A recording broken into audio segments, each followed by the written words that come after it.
I'm going to go ahead and start while the cameras make their way back. Good afternoon, everyone. Welcome to the Asia Society. I'm Tom Nagorski. I'm the Executive Vice President here. Delighted to have you with us. We are in the heart of the UN General Assembly Week. I don't need to tell you that, which of course means snarls of traffic, so we really appreciate your making your way here from wherever you have come.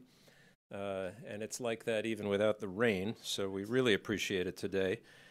And we appreciate in particular the fact that our special guest, His Excellency the Prime Minister of Nepal, and his delegation have come to join us here in the middle of this week, which really is as crucial a time as any for us at the Asia Society.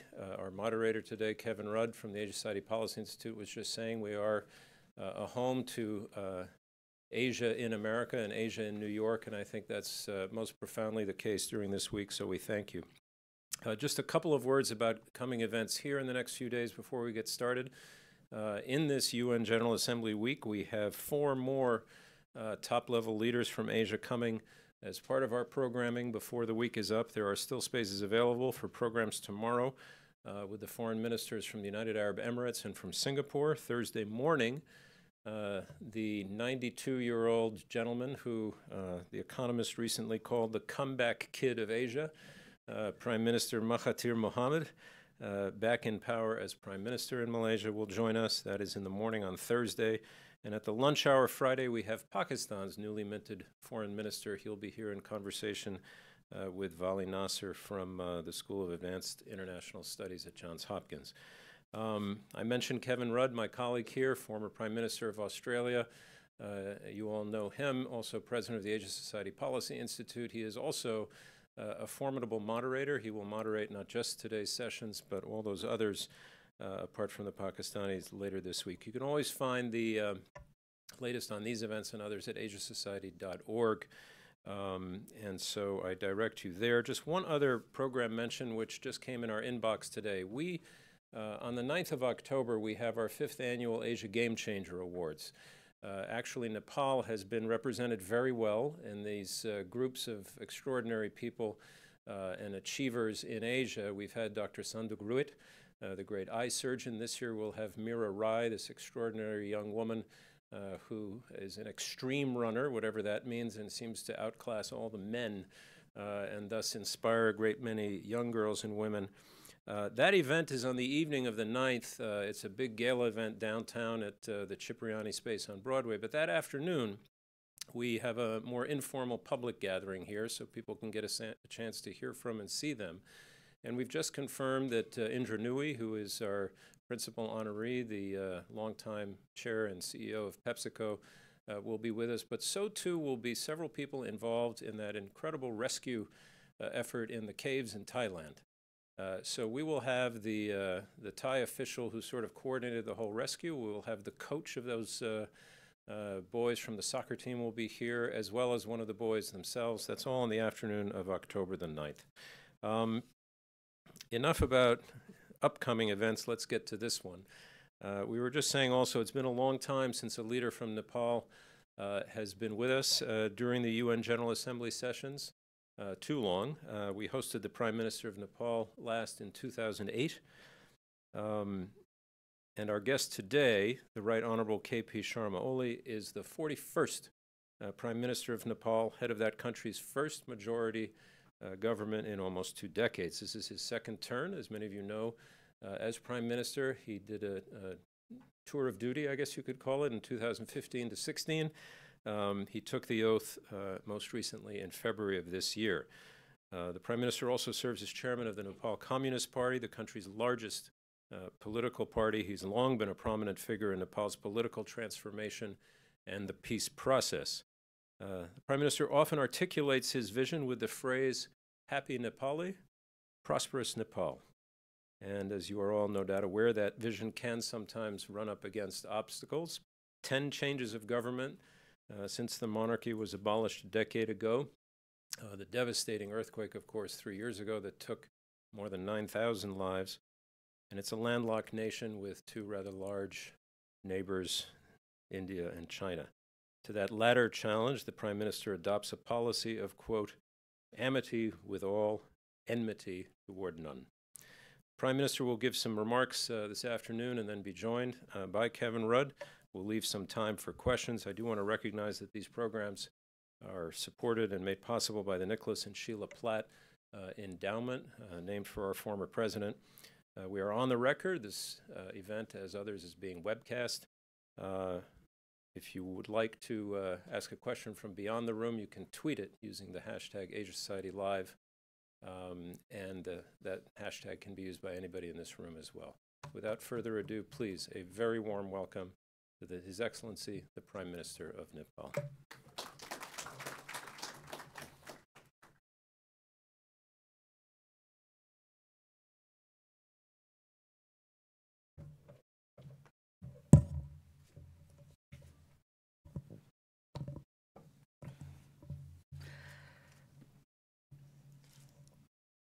Good afternoon, everybody. Thank you, Mr. Tom Nagorski, for the kind words of introduction. The Honorable Kevin Rudd, former Prime Minister of Australia, distinguished ladies and gentlemen. I begin by thanking the Asia Society for having me here today. I am also delighted to have former Prime Minister Rudd with us. Today, I stand before you to share my thoughts on peace, democracy, and development. Nepali people have emerged through various struggles and transformations at different junctures of history. At one point of time, our forefathers fought against the imperialistic forces, and our sovereignty and independence was preserved by their courage and patriotism. The generation of my parents, who were ordinary peasants, had to fight to free themselves from the clutches of feudalism and oppressive regime. Their struggle uprooted the despotic family rule of Ranas, and my generation had to fight against an autocratic monarchy.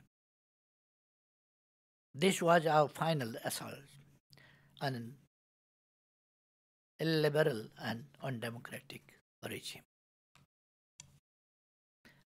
Now, the course of Nepal's political history has changed. We are a democratic republic. But our fight is continuing in a different form as a fight against poverty, underdevelopment, and backwardness. In the course of history, our political gains have not come without heavy price. Several competitors made ultimate sacrifice and got martyrdom. Many lived in political exile while others were brutalized and suppressed.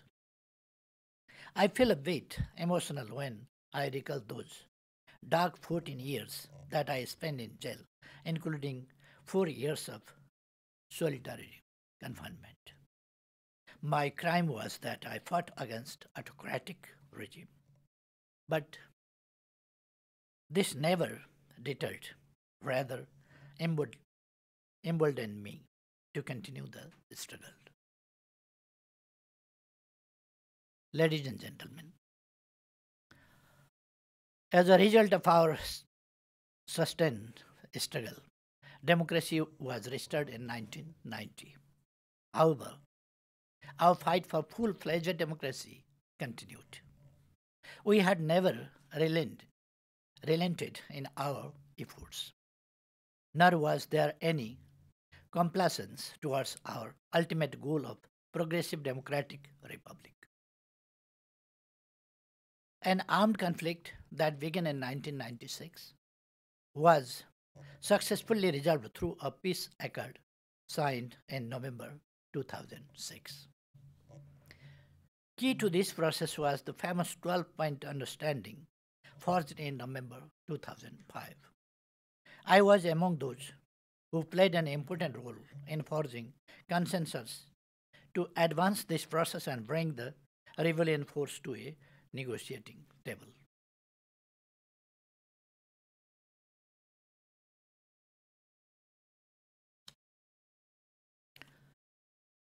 This brought the seven-party political alliance and the rebellion force together to mount a combined people's movement against an absolute monarch who had snatched people's rights through unconstitutional means. The ensuing result forced the monarch to capitulate. The armed conflict ended and peace process began. The restored parliament clipped the wings of the ruling monarchy and suspended it until it was finally abolished 2 years later by a democratically elected Constituent Assembly.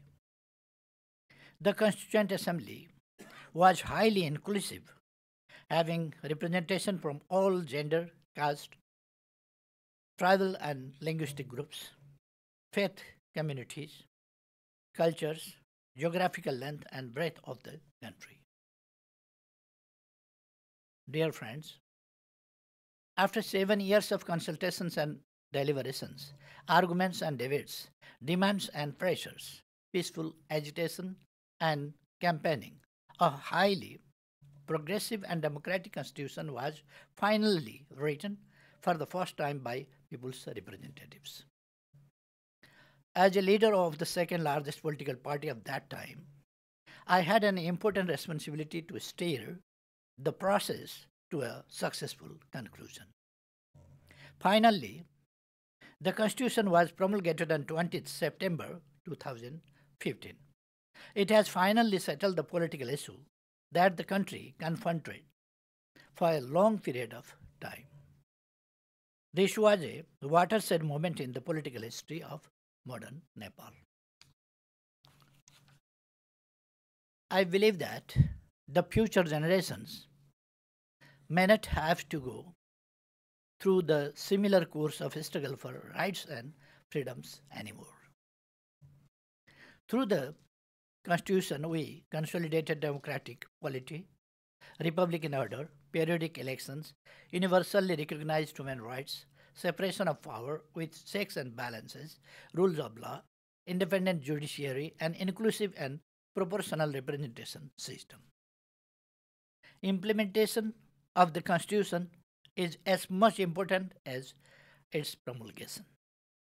I had the privilege of serving the nation as the first Prime Minister under the new Constitution. I was thus incumbent upon my government to take decisive steps to implement the Constitution as per the roadmap it has provided. The Constitution came into full implementation after free and fair democratic elections held last year for the federal, provincial, and local levels. With a historical electoral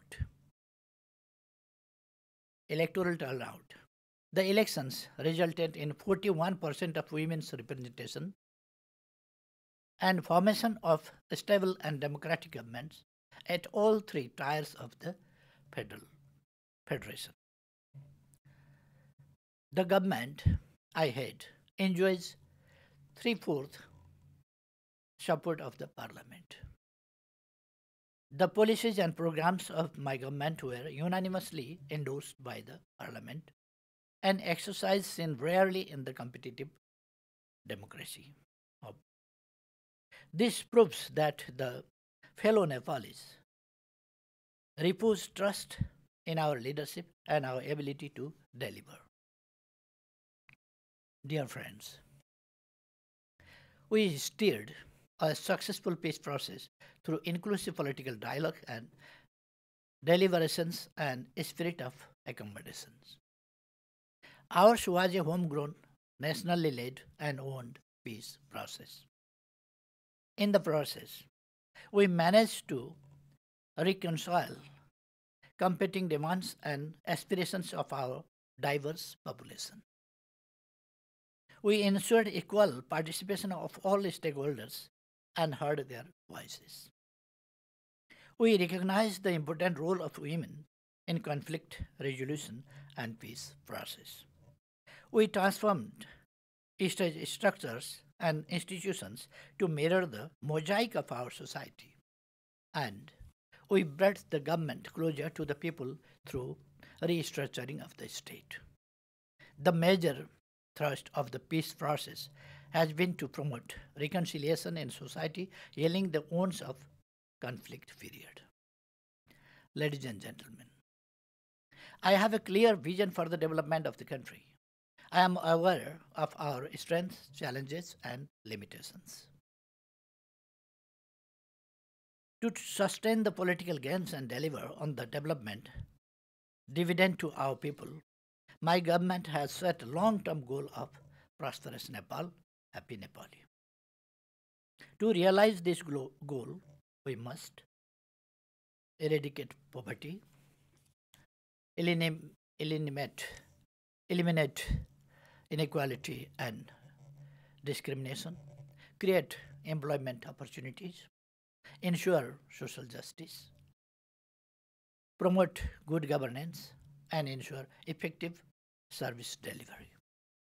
Our aim is to attain a comprehensive democracy that empowers individuals in all spheres of national life, political, economic, social, and cultural.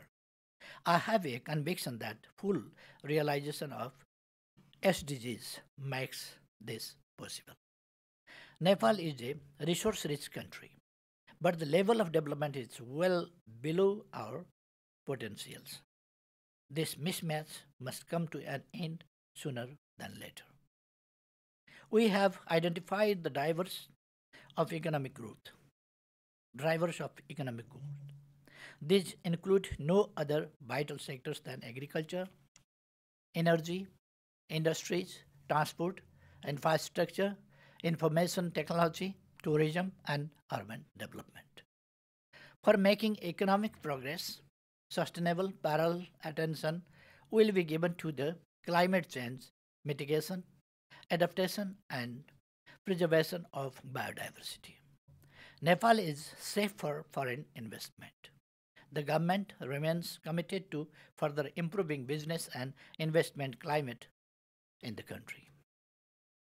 Ladies and gentlemen, now let me turn briefly to Nepal's foreign policy priorities.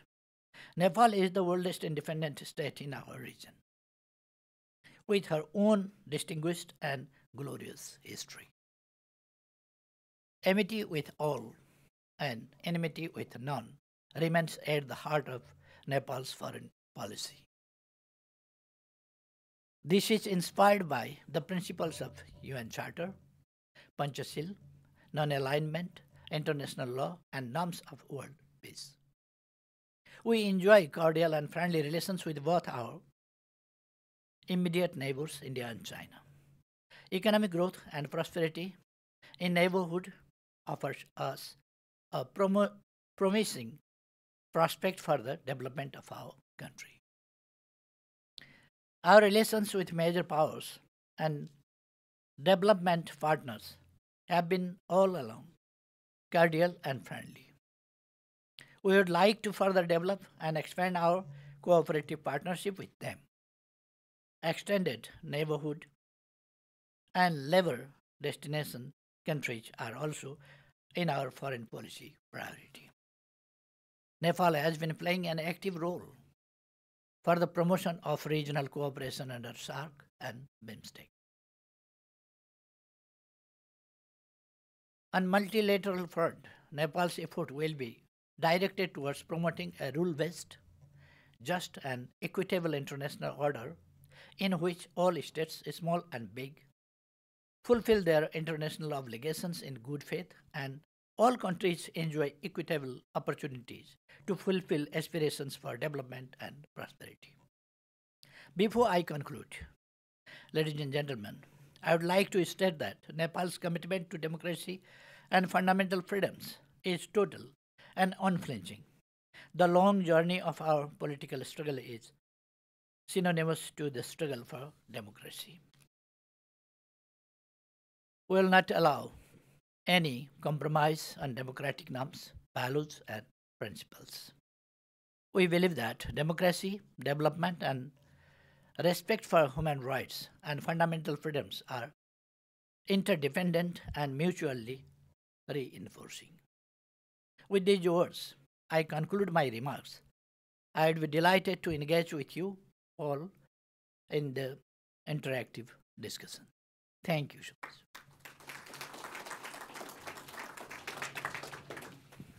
Please take a seat, Prime Minister. You sit there. Please sit. Good.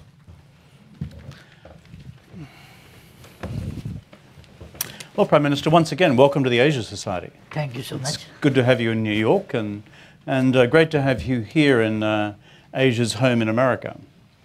You said something very interesting in your remarks before. You said that Nepal is the oldest independent state in Asia. This, I think, is worth a few words to our American audience. You might explain a little bit of the history.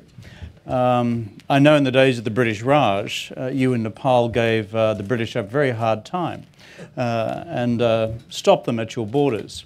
So why don't you explain to our audience just a little bit of the history before we get into the current period?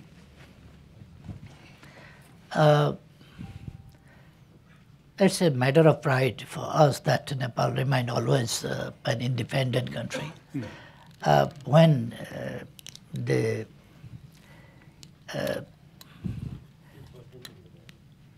imperialistic era was in such a situation where no sun was setting of a colonial country. But there was, of course, in Asia, oil spot, where the rage or shadow of colonialism were never casted. There was always freedom, always independence. So how did you stop the British? None of the rest of us did. Yeah. Of course, we had to sacrifice for that. We had to fight. Our ancestors fought with a knife.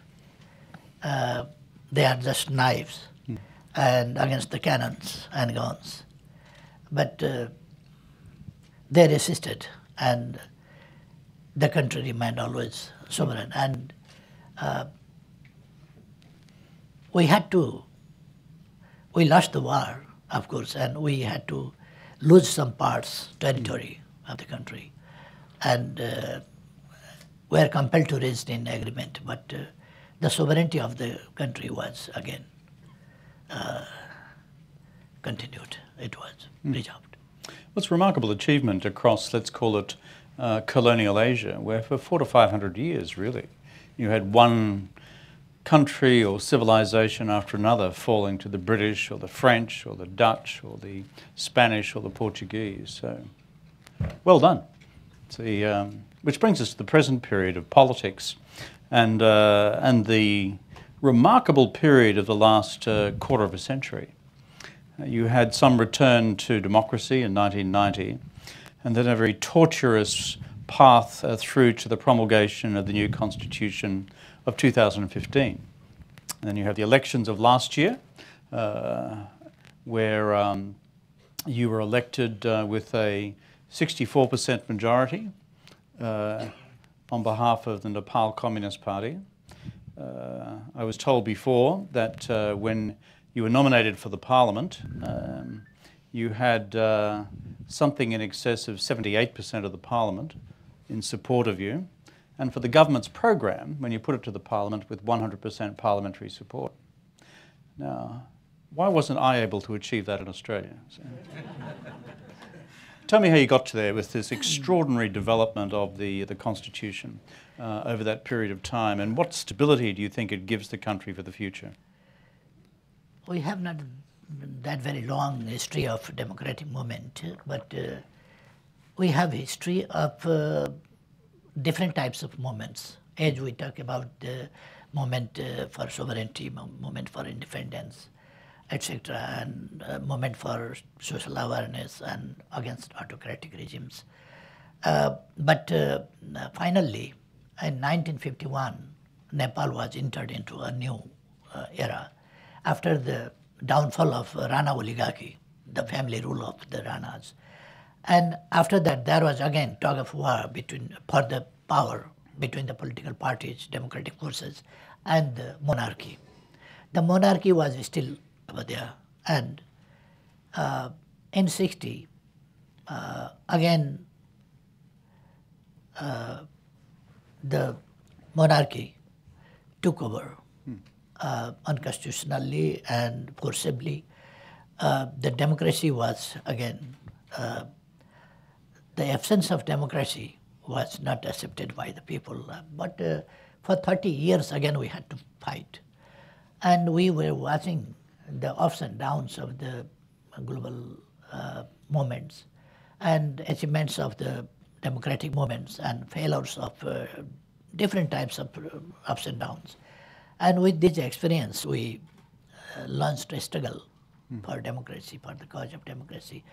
As I mentioned that I spent myself 14 years in prison, but I am not the person who spent longest period in prison. But more than me, there are others also. And so many people who were killed.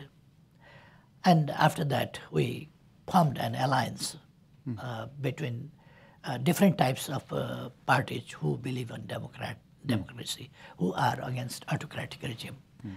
And the movement in 1990, it was successful. And we, at that time also, promulgated a new constitution, but that was not enough, and that was not drafted and promulgated by the Constituent Assembly, by the representatives of the people. So it was not exactly properly accepted by the people.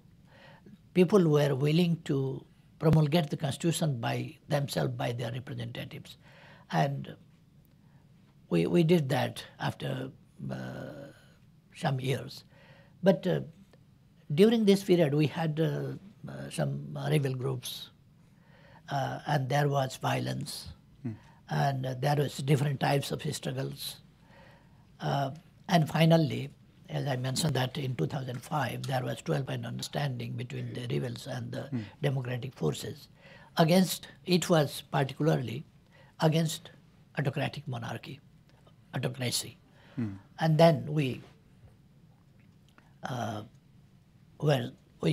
success, that people supported the alliance and supported that movement, popular movement.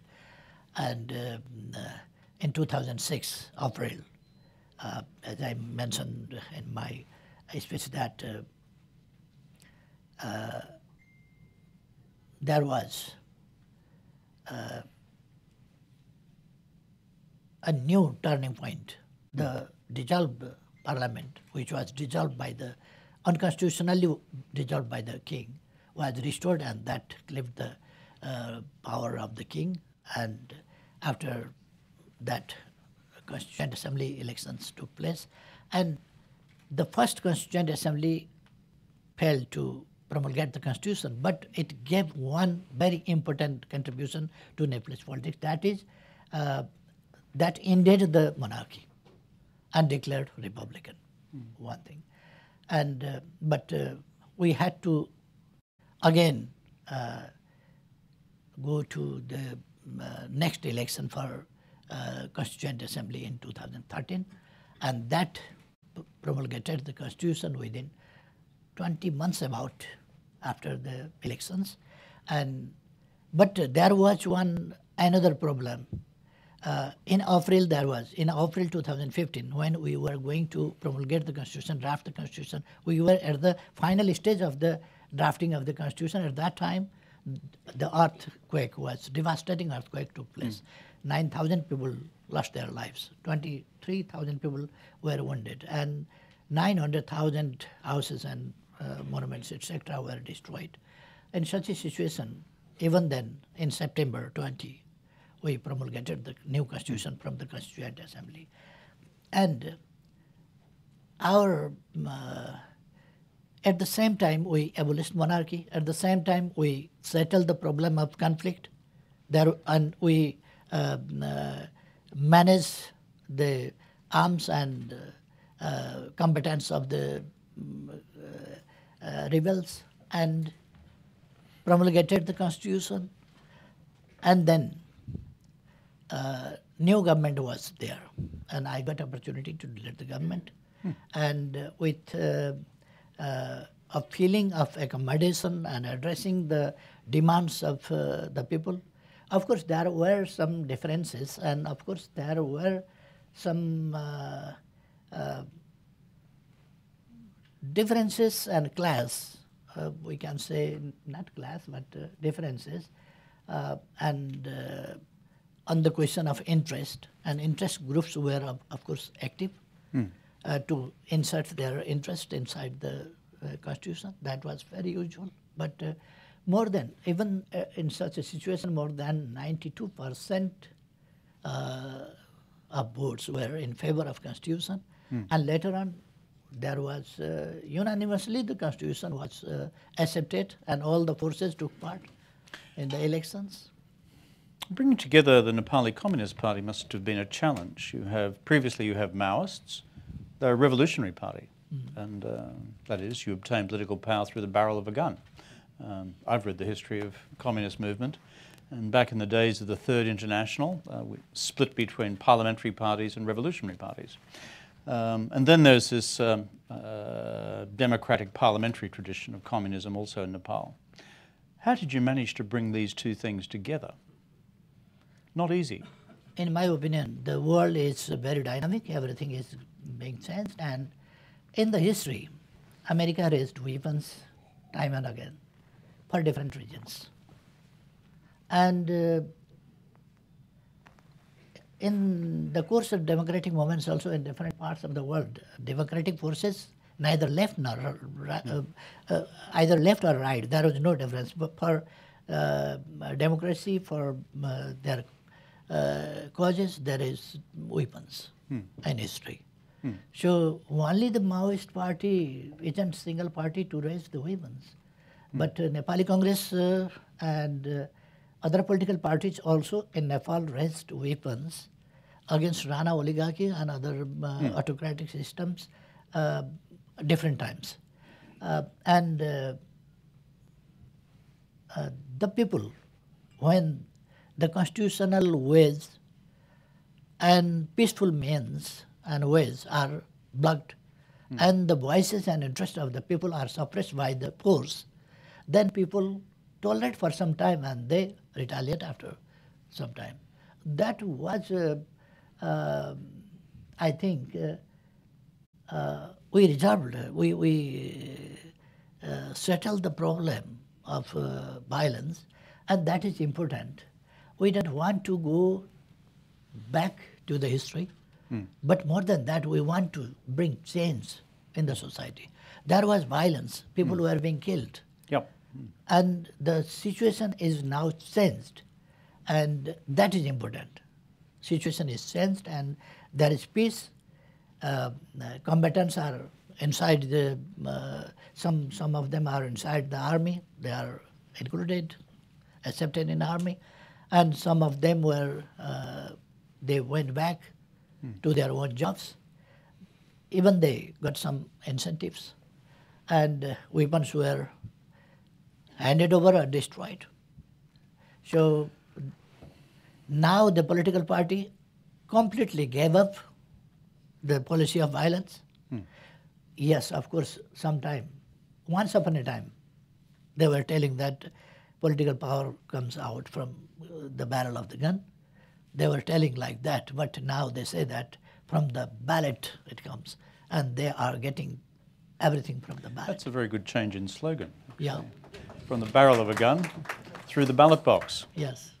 Must be interesting though if you're a government of Nepal made up of the Nepali Communist Party. What's it like sitting down with the Chinese Communist Party and the Chinese government? Do your old Maoists have discussions with their old Maoists? I don't think so. In my opinion, I think we have we have a, as I mentioned before too in my speech, that we have a long history of sacrifice and struggle. And now we have entered into a new era of economic development. We fought for political freedoms for a long time, once and again.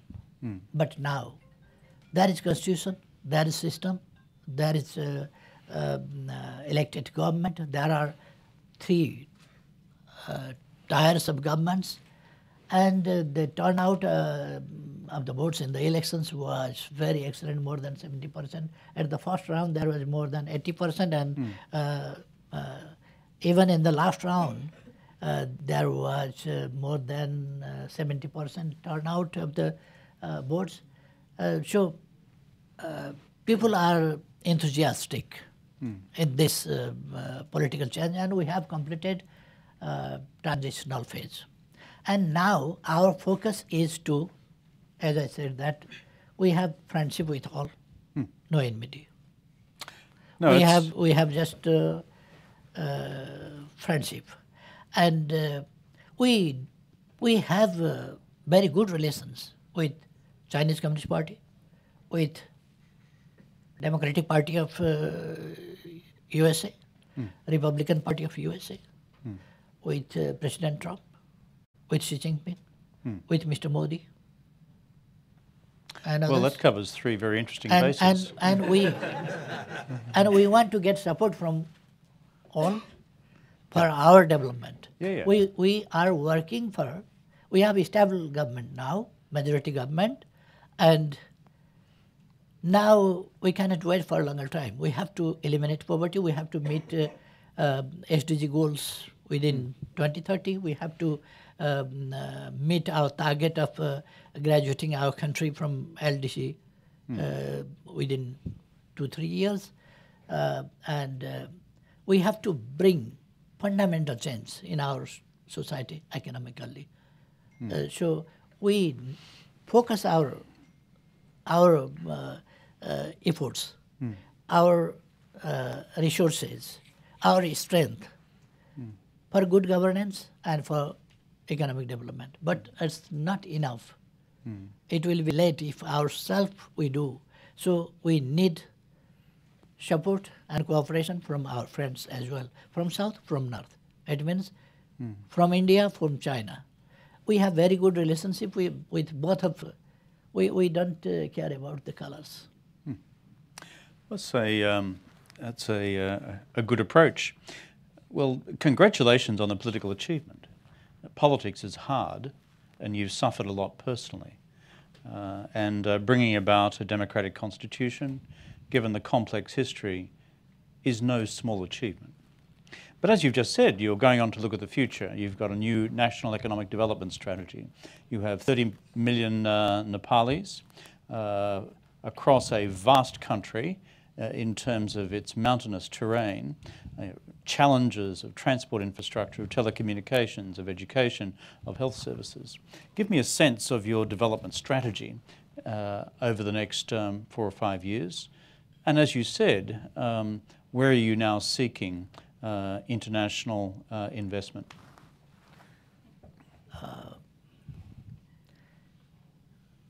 We cannot just focus our efforts in one direction, because we have to develop from each and every aspects and angles. Like 2/3 of majority of our population depends on agriculture, and agriculture is not advanced, not developed.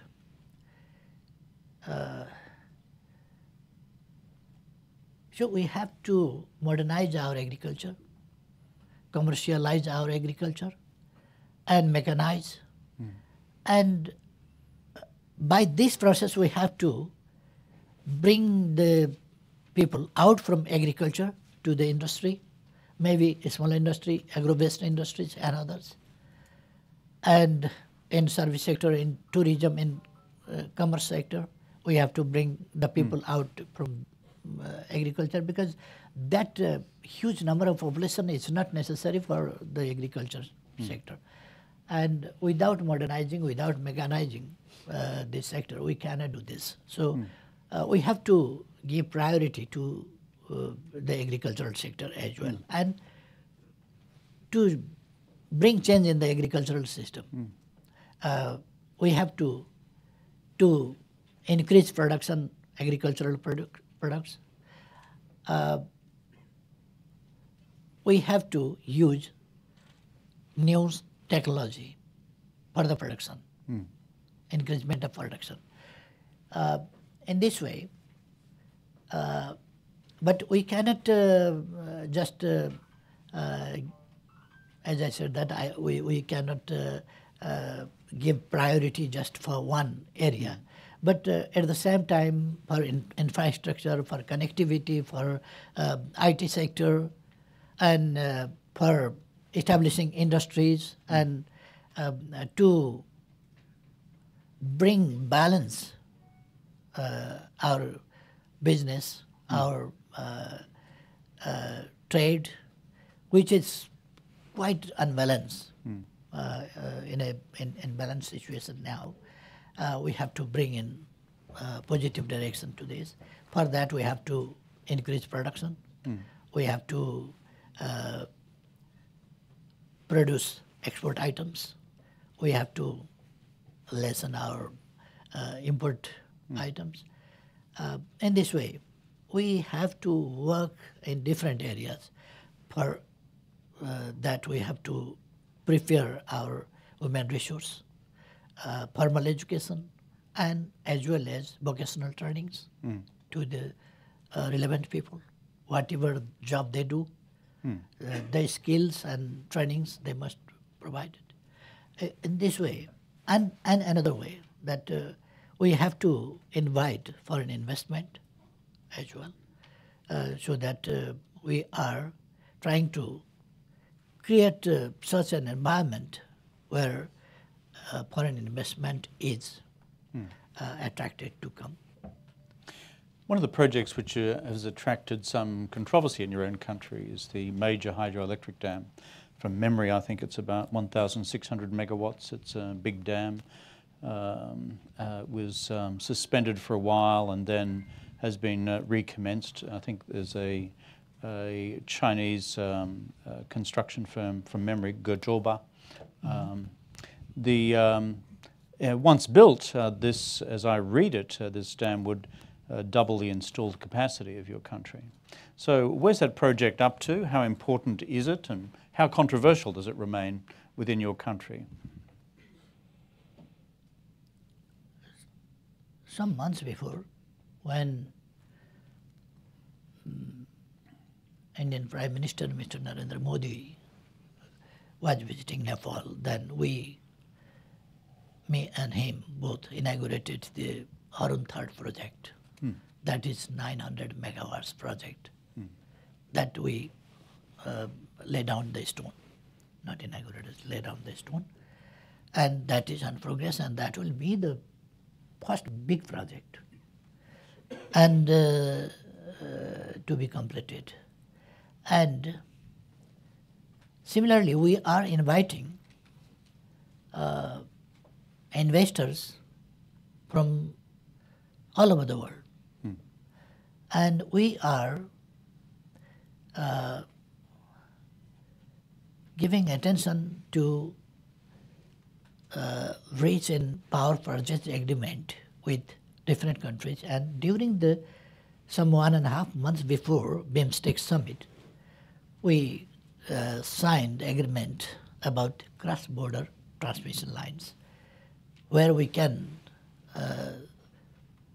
sell our electricity to other countries also, to India, to Bangladesh, and to other countries also.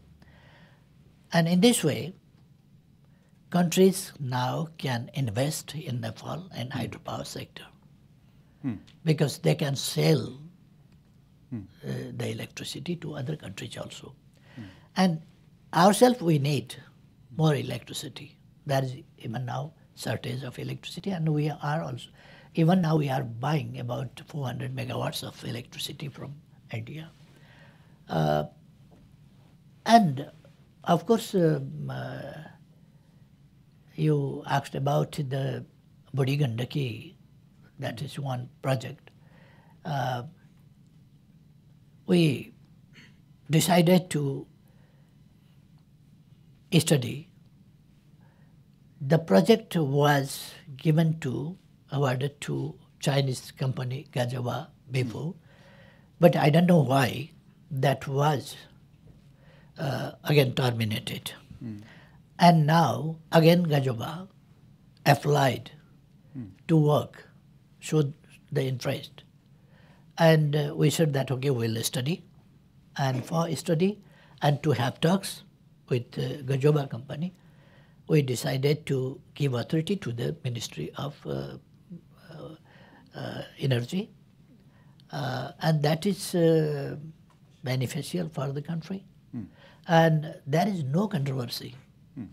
If other countries want, they can invest because we have enough capacity, enough potential of hydropower, and very attractive projects we have.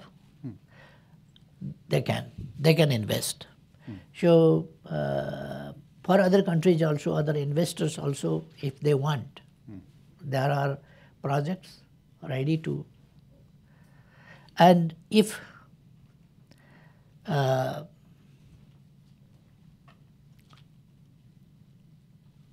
any companies any countries are interested, we welcome. Good. Well, the message to everyone here in New York is Nepal's open for business, open for investment, and all of you here who have come in the door from Wall Street, you can take a card from the Prime Minister's delegation later. Now, we're open to questions, Q&A here, and so as people throw their hand up, if you could give me your name, where you come from, and a short question. If you start delivering a speech, I'll probably ask you to sit down. So, and we Australians are notoriously impolite about such things. And so, sir, you were first with your hand up. Yeah. Mr. Prime Minister, welcome to New York. My name is Mark Munger. I had the privilege of serving as a Peace Corps teacher in Ilam Jila in Mechianchal during 1966 and 67, and have visited many times to see my students and friends. The path of development assistance in Nepal has perhaps been uneven. What can the people and government of Nepal expect of donors to improve development assistance? And what may donors expect of the people and government of Nepal to improve development assistance? So your name again, sir, was? Mark Munger. Mark Munger, who has been previously a Peace Corps worker in Nepal. Itabari Bajar. And I can't interpret that for anybody. So, Prime Minister. Exactly, I couldn't catch his. My attention was that he was working in Eastern Nepal. Yeah, he's a Peace Corps worker, and his question essentially was, how do we improve the circumstances in the country for development assistance projects into the future? Am I right, sir? Yes, sir. Good. There you go.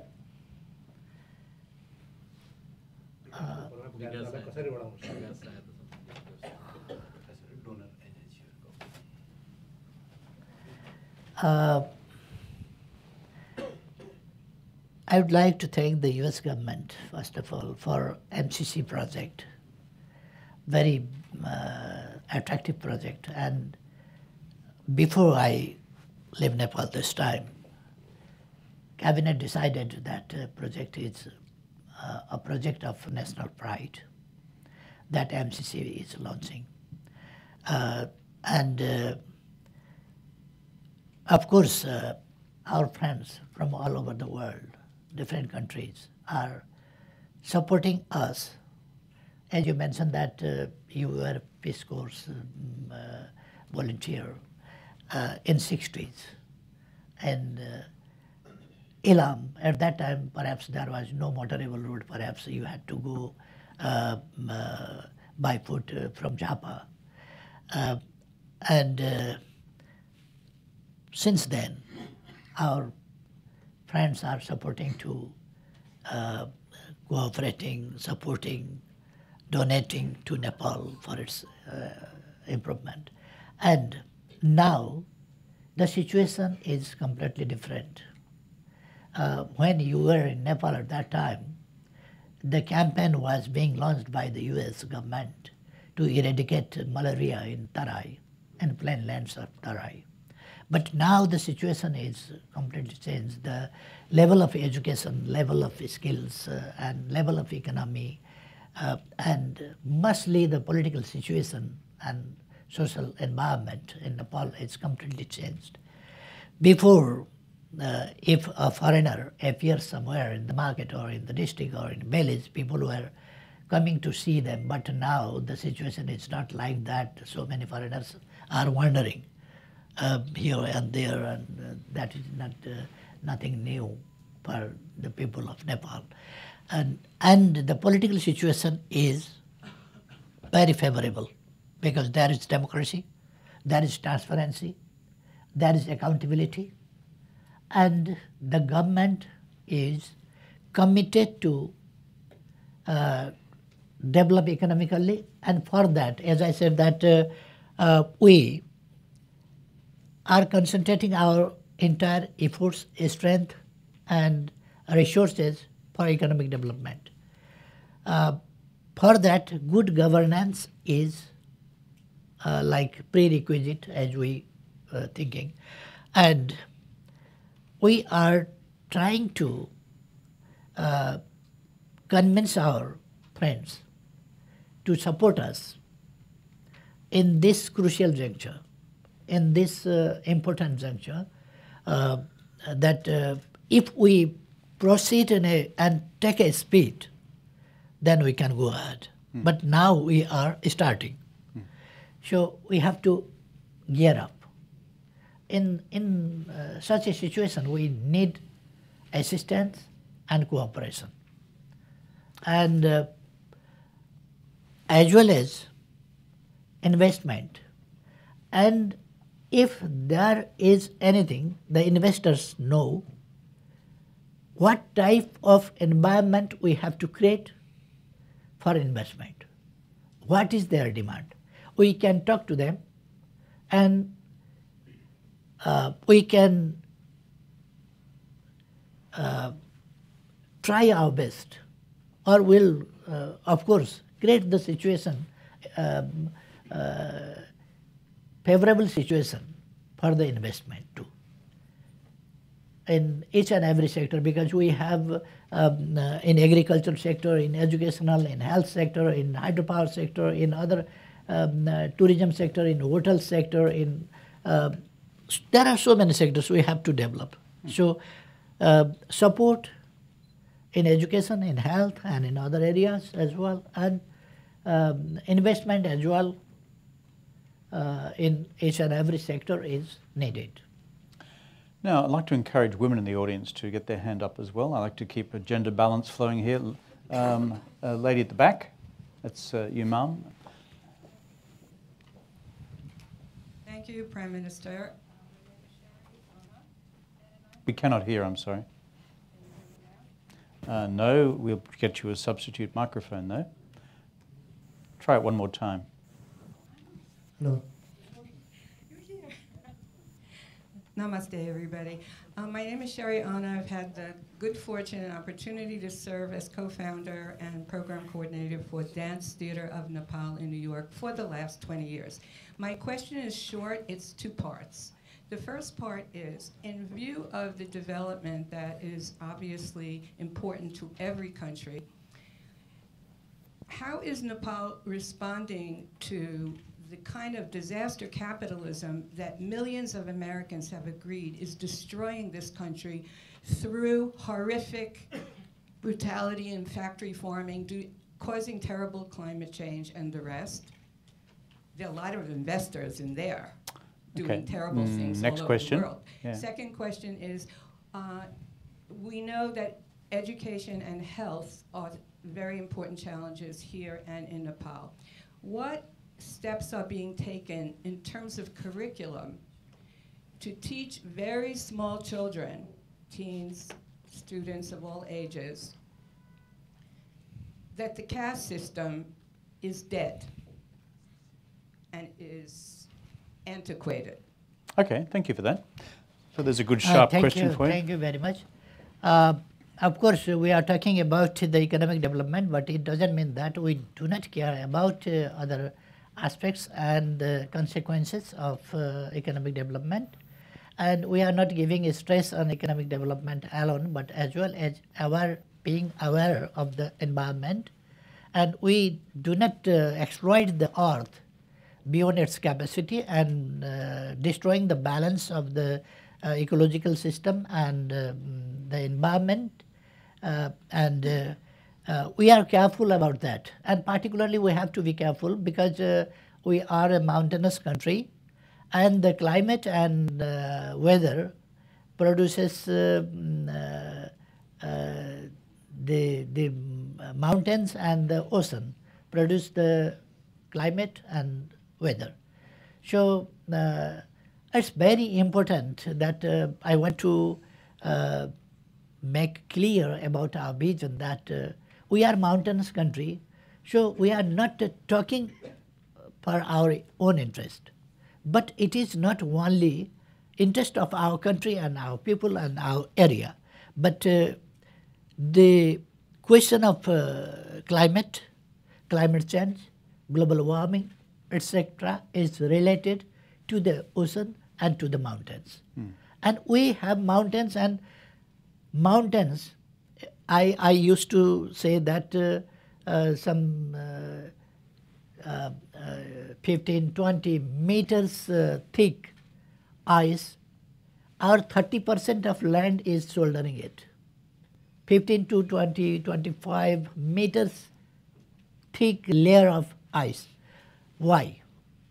That is to gradually recharge the earth, gradually recharge the other hilly areas, gradually recharge the plain areas.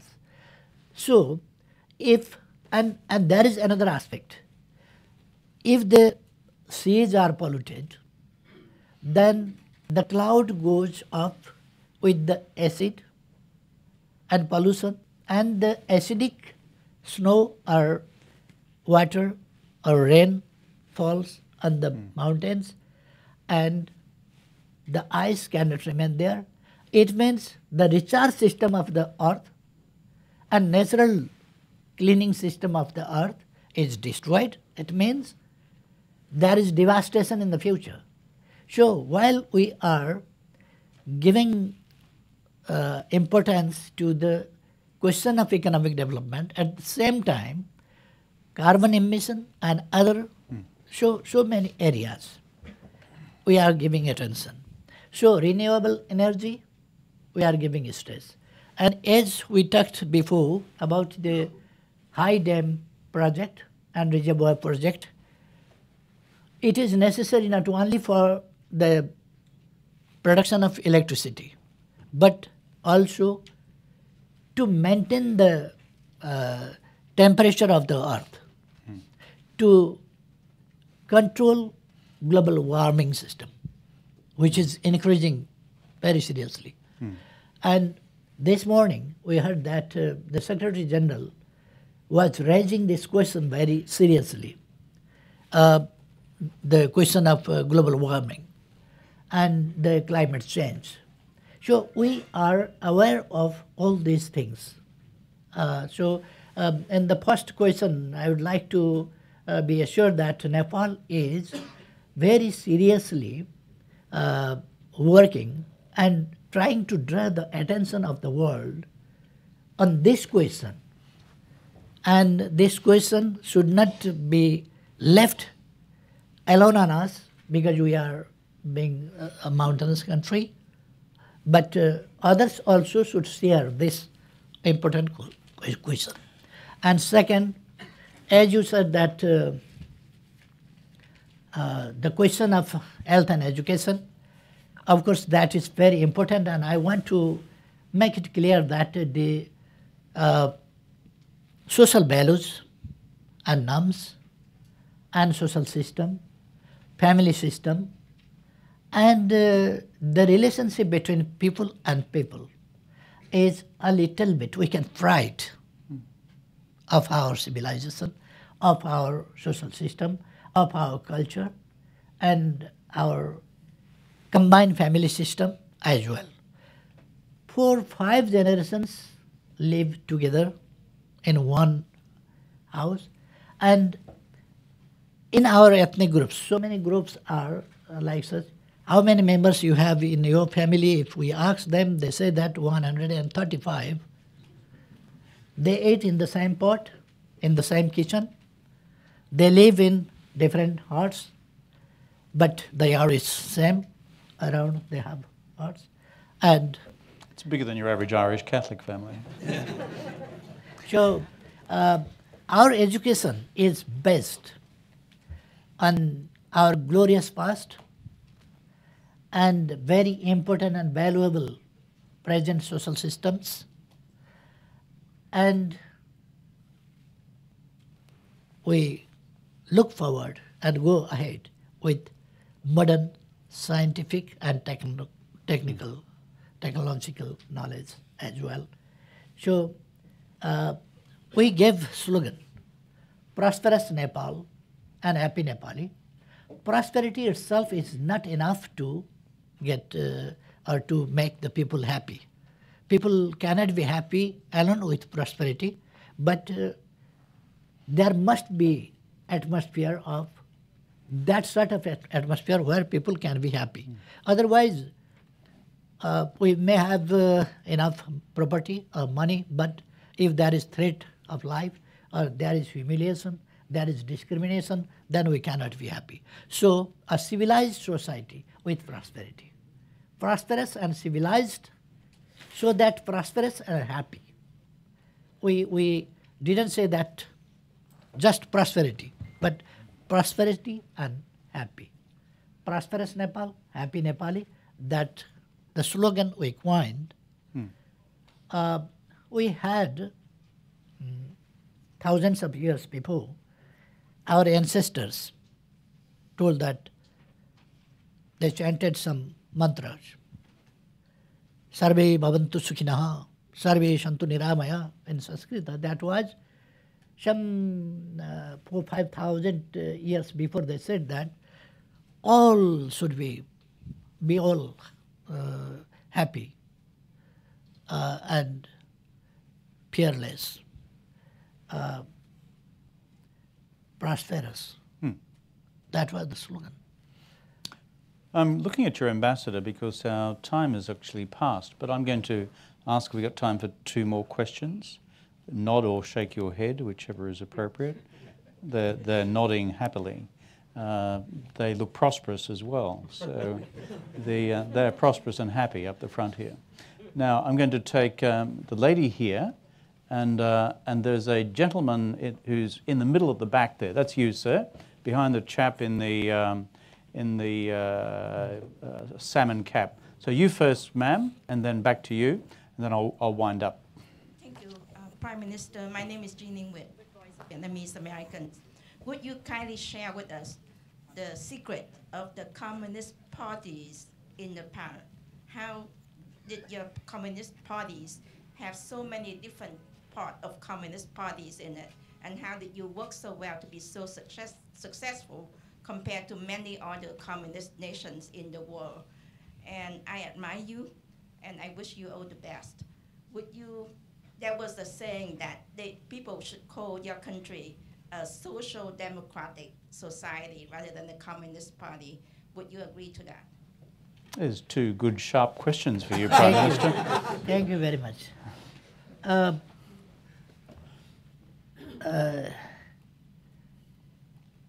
In my opinion, if there was no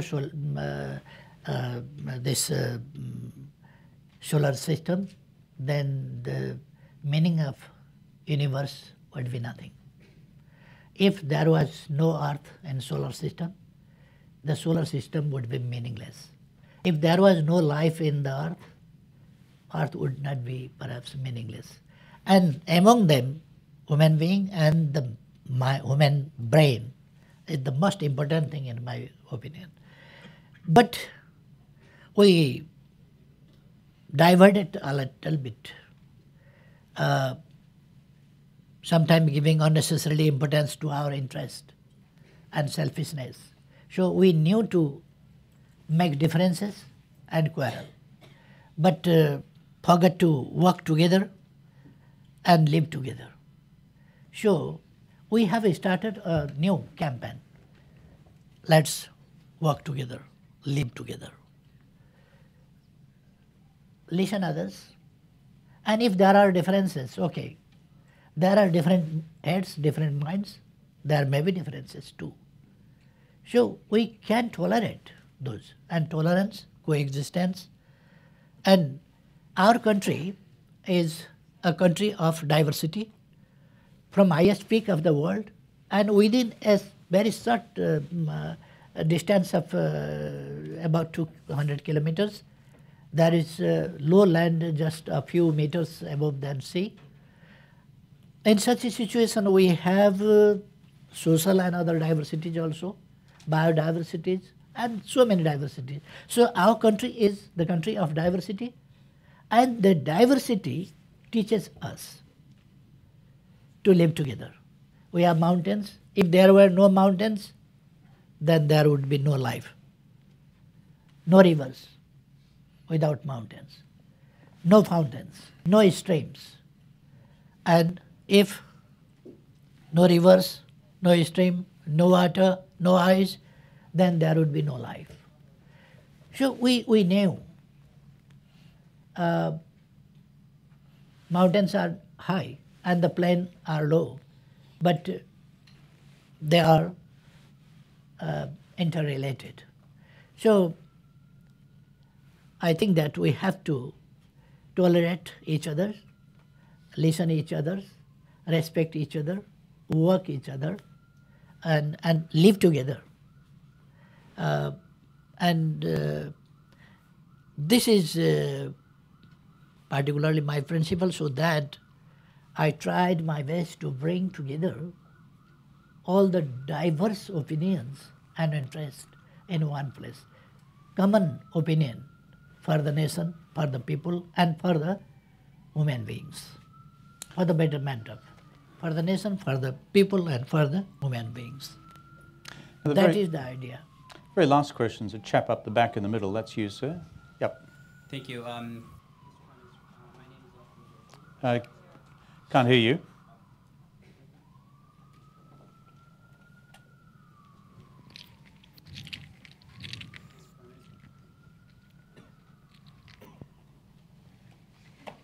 Third time lucky. Third time's the charm. Mr. Prime Minister, my name is Ashwin Joshi. I work at an investment management firm here, and I am from Kathmandu, Nepal. I told you would bring Wall Street. My question to you is, many in Nepal are excited about the rail that will connect China to Kathmandu, and China is really excited to give us the debt that we need to build that as well. Many countries in our neighborhood have fallen into that debt trap, including Sri Lanka, Pakistan, Malaysia. How do you suggest, or how are you looking to avoid falling into the same debt trap? And Prime Minister Rudd, as an expert on China, I'd love to hear your opinion on this as well. This is this Prime Minister's forum, not mine. So that's called avoiding the question. So over to you, PM. Okay, exactly speaking, I don't understand what is the meaning of that very debt trap. Countries are getting loan, investing.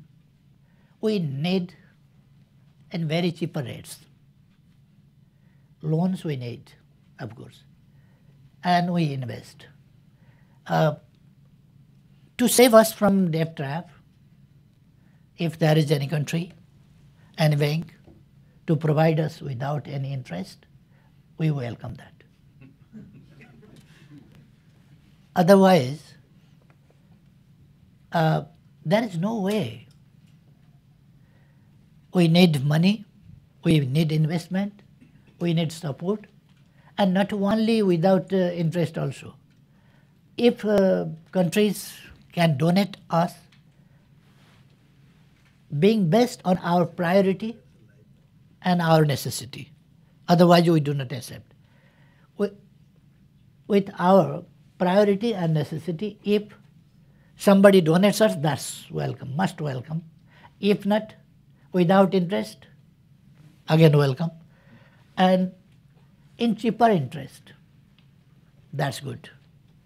We do not accept from any, there is no compulsion for us to accept. So no question of debt trap, etc. I think, I don't know exactly what the meaning people want to say, debt trap. I think, Prime Minister, it proceeds from a recent IMF report on the extent to the impact of various loans extended by our Chinese friends in particular for Belt and Road Initiative projects. And it's a relative calculation about the capacity of the national budget of the country in question to sustain that debt on its balance sheet to repay over time. I think, as you correctly said, it becomes a set of sovereign decisions about how much is tolerable within normal receipts over time. According to our priority and necessity. Absolutely, it's a sovereign matter. I think as we draw our discussion to a close, Prime Minister, I'd like to commend you for your remarks on climate change leadership and the view that you have about your particular significance given where you are in the Himalayas. And for all of us who are concerned about the planet, as I am and have been throughout my own public career, thank you. In terms of collaboration with you and Nepal on these questions, we at the Asia Society run a climate change program on Asia, and we would like to discuss that further with you because we see what happens to the snow-capped mountains of your country and more broadly across the Himalayan mountain range as fundamental to so many questions for the future of the planet and for the river systems and the people who are fed by it. So thank you for that leadership. A question, a brief one as I've listened to you carefully this evening. I've admired the fact that you have been a campaigner for a long time. Easy for us in Western democracies. All the fights happened 100 years ago, okay? Sometimes 200 years ago. French took quite a long time. It wasn't entirely peaceful either. But for you, it's been quite recent. And so how did you sustain yourself personally and spiritually in 14 years in prison and with 4 years in solitary? This is a hard thing, a very hard thing. There were two ways, two alternatives. Either, that was not my choice, and either I had to die. I didn't die. We've worked that out. So I had to, anyway, bear whatsoever. That was, if it was my choice, then you may say me that you are quite foolish. Why you choose that way? That was not my choice. I fought for democracy. I was demanding democracy, not imprisonment. And when I was arrested and imprisoned, then I had no choice. I had to spend there. I had to sit there anyway until I am alive. And the situation was not favorable, of course. Not like now. Now the situation is changed. If people are inside prison, even then the conditions in prison, inside prison, are very different. Now police cannot torture. You cannot keep people without food. But for 1.5 months, I was put without food. 1.5 months? Months. Wow. And I was so heavily tortured, but there was nobody to shout against that. Nobody was raising question. That was simple, because I was against autocracy. If somebody fights or raises voice against autocracy, has to suffer. That was a simple thing. So those days were completely different than of today. So today, I am Prime Minister. If I use even a simply tough word, then people say, what is this? But at that time, everything was done. But that was acceptable. Not acceptable, but there is no way. So, the life in prison is not a very memorable type of thing. That is, it was very tough, unpleasant, torturous. And I continuously fought. I didn't bow down my head because for the future generation, the situation should be changed. I had to tolerate everything, but I cannot permit the situation go on forever to tolerate for our generation to generation like me in prison, in isolatory confinement. So we had to end the autocracy for that reason. So that in Nepal now nobody needs to go prison except who